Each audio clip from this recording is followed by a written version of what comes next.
Selamat datang. Baiklah, sekarang coba buka bukunya, buku paket halaman 43, halaman 43. Lihat, ini dia. Judulnya adalah memahami dan mencipta cerita fantasi ya. Ini dia, cerita fantasi. Cerita fantasi ini sebenarnya em, bagian dari teks narasi. Kemarin kan sudah mempelajari mengenai teks deskripsi. Sekarang ini sebenarnya sudah masuk ke teks narasi, tapi kita di bagian lebih kecilnya lagi dari teks narasi, yaitu cerita fantasi. Nah, lihat, baca dulu yang di sini. Ya ini, baca. Lanjut, siapkan buku catatannya. Ini dia. Teks cerita fantasi, cerita-cerita fantasi. Ini cerita fantasi merupakan jenis teks yang nyaris hampir serupa dengan teks narasi kan, ini dia secara keseluruhan. Terutama apabila ditengok dari struktur dan juga ciri-cirinya. Pengertian cerita fantasi dapat dijelaskan sebagai sebuah kisah atau juga cerita karangan yang kisahnya tidak benar-benar terjadi atau imajinasi. Ini dia kata kuncinya ya. Kisahnya tidak benar-benar terjadi atau imajinasi ya. Itu dia, itu kata kuncinya. Itu kata kuncinya. Jadi kalau ada cerita seperti mirip-mirip kayak dongeng kayak gitu. Dongeng legenda itu masuk ke cerita fantasi. Cinderella, Pinocchio, itu cerita fantasi yang tidak mungkin terjadi. Cerita kalian tiba-tiba punya sayap, di mimpi kalian kalian bisa berbicara dengan hewan, itu cerita fantasi ya.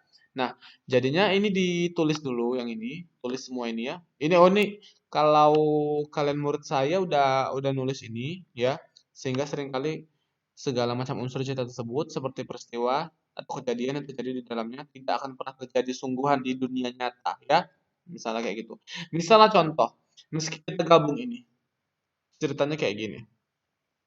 Hari ini saya pergi ke sekolah menggunakan sapu terbang saya bersama teman-teman yang lain. Nah, sekolah kan memang benar-benar terjadi kalau sekolah. Tapi kalau pergi sekolah menggunakan sapu terbang, nah itu yang tidak mungkin terjadi. Itulah yang membuat cerita itu menjadi cerita fantasi. Ciri-cirinya lihat. Ide ceritanya beragam. Ya, beragam itu maksudnya apa? Banyak.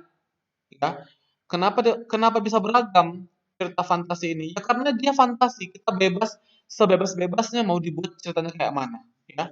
Bisa tinggal di luar angkasa, bisa itu tentang hewan-hewan yang bersifat kayak manusia, misalnya seekor singa yang berteman dengan burung dara, mereka berdua sering bermain bola basket di dekat rumah mereka. Nah, itu terserah-terserah aja, boleh-boleh. Itu namanya cerita fantasi, ya. Kemudian yang kedua, banyak ditemukan keanehan, misteri, serta peristiwa atau kejadian ajaib ya. Ini dia. Jadinya ajaib semuanya itu kayak tadi saya bilang ajaib-ajaib, entah sihir, entah apapun itu punya kekuatan-kekuatan. Nah, yang ketiga, latar cerita menembus ruang serta waktu ya. Maksudnya apa? Ini dia. Ambil contoh film atau juga komik Guardian of Galaxy yang latarnya berada nih. Latar ya itu tempat maksudnya. Latarnya tempat kejadian. Tempat kejadiannya bisa dimanapun seperti yang saya bilang tadi. Bisa di dalam bumi, di dalam tanah, bisa atau di dalam buku tulis itu punya ada kehidupan, terserah apapun itu. Ya, waktu juga mau waktu tahun kapan, masa lalu, tahun depan nanti tahun 2270 boleh. Ya itu dia. Nih, serta juga keberadaan alien, makhluk luar angkasa, ini juga namanya cerita fantasi termasuk ya. Nah, yang keempat, tokoh atau karakternya unik. Uniknya maksudnya apa? Itu tadi, punya kekuatan, atau bahkan mungkin hewan. Kartun-kartun di TV yang kalian tahu itu biasanya itu termasuk ke cerita fantasi ya. Naruto, SpongeBob, kemudian Ninja Turtles, Kura-Kura Ninja, apapun itu yang kalau yang aneh-aneh itu dia intinya cerita fantasi aja. Ya, gitu. Yang kedua, struktur cerita fantasi ya. Struktur itu seperti yang saya jelaskan di teks deskripsi. Struktur itu badannya, apa-apa aja. Di sini ada 4. Yang pertama orientasi, biasanya memang selalu ada orientasi atau perkenalan. Ini awalan, ya. Ini biasanya pengertian, biasanya memperkenalkan tokoh, temanya apa, gitu-gitu, alur cerita awalnya. Kemudian konflik, ya. Misalnya tadi yang pertama, saya hari ini pergi ke sekolah bersama dengan teman-teman saya menggunakan sapu terbang saya. Nah, itu di awal-awal, berarti ini temanya tentang sihir nih, gitu kan. Temanya tentang sihir, kemudian pengenalan tokohnya ada aku, ada teman-temanku. Nah, masuk ke konflik. Konfliknya apa? Tiba-tiba di tengah jalan mereka menabrak sebuah pohon pohon pohon berjalan. Nah, itu dia. Itu konfliknya. Sehingga ada pertarungan di situ. Aku menggunakan kekuatanku yang bisa menyemburkan api dari mulutku. Nah, itu dia. Konflik terjadi. Resolusi, ya. Resolusi ini solusinya, ya. Solusinya apa? Kemudian setelah pertarungan kami yang alot, kemudian datanglah secara tiba-tiba guru bahasa Indonesiaku, Pak Bimo. Pak Bimo yang mempunyai kekuatan yang sangat luar biasa menghentikan pertarungan kami. Itu dia solusinya. Akhir cerita apa? Akhirnya kami pun damai karena kesalahpahaman yang terjadi. Nah, kayak gitu. Itu akhir cerita. Sama, benar-benar sama, hanya sifatnya saja yang beda. Itu dia. Ya, ibaratnya manusia, sama-sama manusia, hanya yang satu perempuan, yang satu laki-laki, atau yang satu tua, yang satu muda, kayak gitu aja.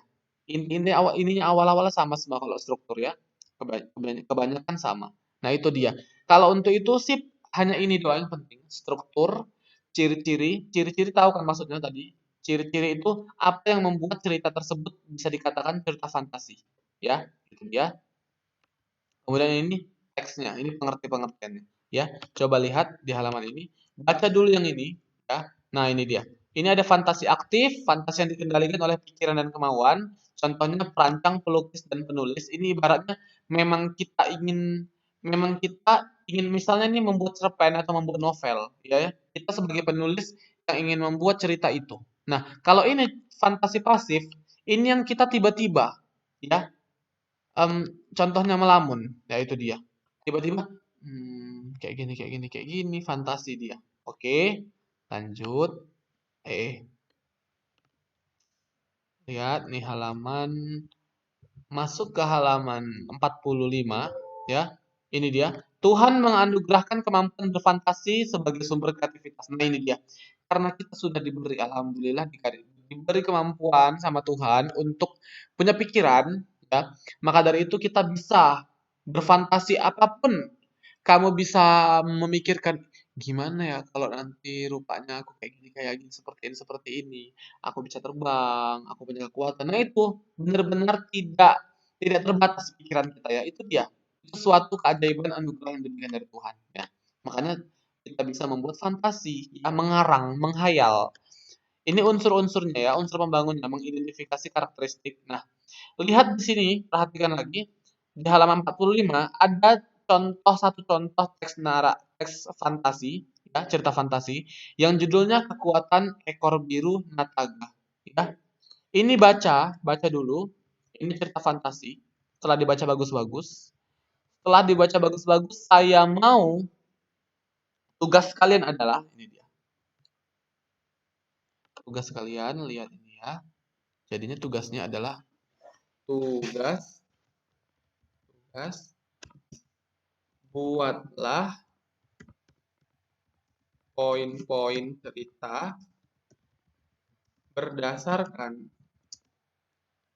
teks tentang kekuatan ekor biru Nataga minimal 10 poin. Maksudnya apa?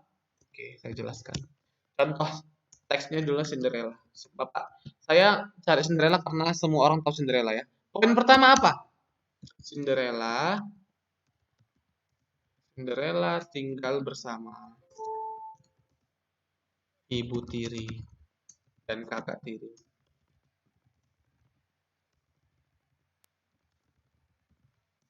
Ia sering disiksa oleh mereka. Ya. Cinderella ingin pergi ke pesta dansa, tapi dilarang oleh ibu tirinya. Nah, kayak gini. Ini udah 3 kan? 3 poin. Apalagi yang poin keempat? Masuk cerita. Apa cerita baru? Cinderella ditolong oleh ibu peri. Ditolong apa dikasih tahu ya, ibu peri. Ya. Ibu peri mengubahnya menjadi putri yang cantik. Dan ia dapat pergi. Nah, itu dia. Teruskan sampai berapa? Tapi judulnya nanti adalah kekuatan ekor biru Nataga. Tapi buatnya seperti ini nanti ya, seperti ini. Buat poin-poinnya, buat poin. Maaf minimal jangan 10 terlalu banyak ya. Minimal 7 aja, 7 poin. Ya, 7 poin ya. Nah, tugasnya ini dikumpul nanti di Google Classroom saja. Yang ini khusus untuk murid-murid saya. Dikumpul di Google Classroom seperti biasa. Kalau ada yang ditanyakan silahkan tanya melalui WhatsApp ya atau komen di video ini juga boleh. Ini tugasnya ingat ya, ini tugasnya. Nanti saya saya kasih tahu lagi. Nah, sampai di sini saja pertemuan kita kali ini. Untuk yang belum ditulis silahkan tulis dan ini dibaca lagi Kekuatan Ekor Biru Nataga oleh Ugi Agustono. Baca bagus-bagus dan kerjakan soalnya. Oke, semoga ilmunya dapat bermanfaat. Terima kasih.